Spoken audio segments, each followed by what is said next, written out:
Have you ever stopped to wonder why your sense of right and wrong might be completely different from someone who grew up on the other side of the world? Well, that's exactly what we're digging into today. The invisible strings our culture ties to our moral compass. I mean, it's a huge question, right? And it's one that thinkers have been wrestling with for literally centuries.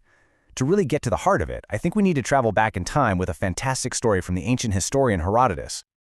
Okay, so picture this. You've got King Darius, ruler of this vast empire, and he brings two totally different groups before him. First, he turns to the Greeks and asks them a truly shocking question. What would it take for you to eat the bodies of your dead fathers? And the Greeks are just horrified, completely disgusted. Then he turns to the Chaldeans, a people for whom eating their fathers' bodies is a sacred ritual, and he asks, what would it take for you to burn your fathers' bodies? They cry out, horrified by the very thought. This powerful story is our starting point. So how do we start to unravel all this? Well, here's our roadmap. First, we'll look at how powerful culture really is. Then we'll get into the whole idea of relativism, what makes it so attractive, and where it kind of falls apart. We're going to take a deep dive into the Filipino moral code, explore how values can change from one generation to the next, and finally, we'll tackle the big one. In our super-connected world, are there any moral truths that apply to all of us? They say culture is like the water a fish swims in. The fish doesn't even notice it's there, right? It's just normal. And that's culture for us. We're so immersed in it, it's basically the air we breathe. It shapes our thoughts, our tastes, and most definitely, our gut feelings about right and wrong. And this simple observation actually has a name: descriptive relativism. It's not a judgment, it's just a fact. It's like an anthropologist simply noticing that some people drive on the left side of the road and others drive on the right. One isn't inherently better, they're just different. And that's the same starting point for many moral customs all over the world. And this is exactly what Herodotus meant when he famously said, "Culture is king." For those Greeks and Chaldeans, their way wasn't just a way, it was the only right way. It really seems that when it comes to morality, culture wears the crown. So if culture is king, what does that mean for our own moral beliefs? This question leads us straight into a really powerful and honestly controversial idea called cultural relativism. It asks, is morality really just a matter of local opinion? So a cultural relativist builds their case pretty logically. It goes like this. First, they just state the fact that different societies have different moral codes. From there, they argue that a society's code is what makes something right within that society, and that leads to a huge conclusion. There's no objective yardstick to judge these codes. Our own culture's code has no special status. It's just one of many. So the only logical response is to be tolerant and not judge. Now, on the surface, that sounds pretty good, doesn't it? Be tolerant, don't judge.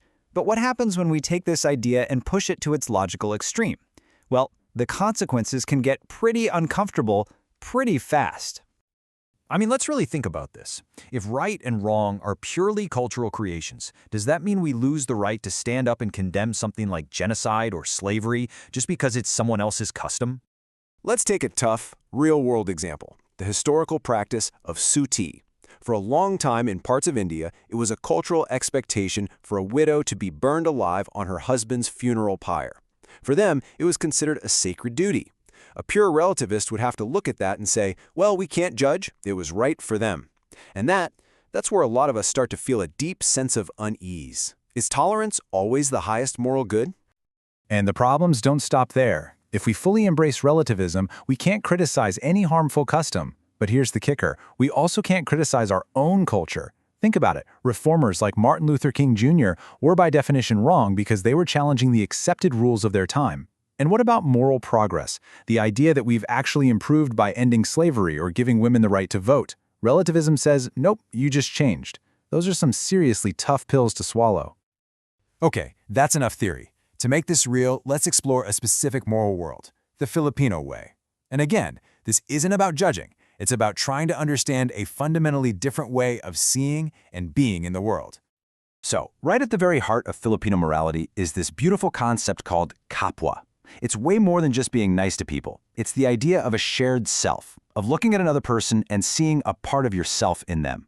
This is the foundation of pakikipagpawatao, the whole practice of relating to others with this shared sense of humanity, where the we is just as important, if not more so, than the I. And kapwa isn't just an idea. It's a way of life that shows up in these specific values. There's utang na loob, a deep sense of gratitude that creates this web of mutual support. Then you have Pakiram Dam, which is like an emotional superpower.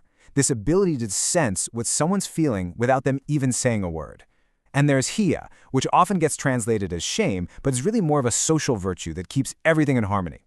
You put that together with the incredible spirit of Bayanihan, that communal drive to help each other out, and you get this amazing moral symphony centered on community.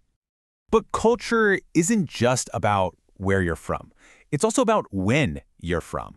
We've all had that feeling of not quite getting our parents' or our grandparents' point of view, right?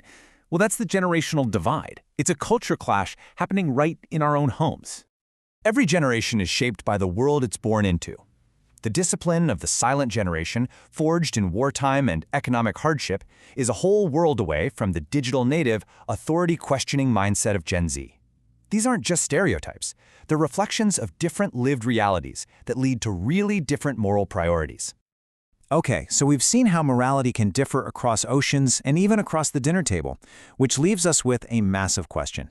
In a world that's more connected than ever, is it all just relative, or is there some common ground, a universal ethic we can all stand on? Well, imagine trying to build any human society from scratch. What are the absolute non-negotiable rules you would need? For one, you'd have to care for the young, or the group would die out in a generation. You'd need a general rule about telling the truth, or trust would be impossible. And you would definitely need a rule against murder, or chaos would take over. These aren't necessarily divine commandments, they might just be the basic software needed for human survival. This gives us a really powerful tool. Instead of getting stuck on whether something is traditional, we can ask a much better question. Does this practice help or harm the people it affects? In our globalized world, this question is absolutely critical. It forces us to think about the ethics of things like consumerism, our impact on the environment, and our digital lives. Issues that cross all cultural boundaries and demand a shared sense of responsibility. So here's where we land. Our culture is powerful. It absolutely shapes how we think, how we act, and what we believe is right. But ethics is the voice that calls us to look beyond that programming. It invites us to search for what might be universally good, things like compassion, justice, and truth. Culture might hand us our first map of the world, but being an ethical person means having the courage to question that map, and maybe, just maybe, help draw a better one for everyone.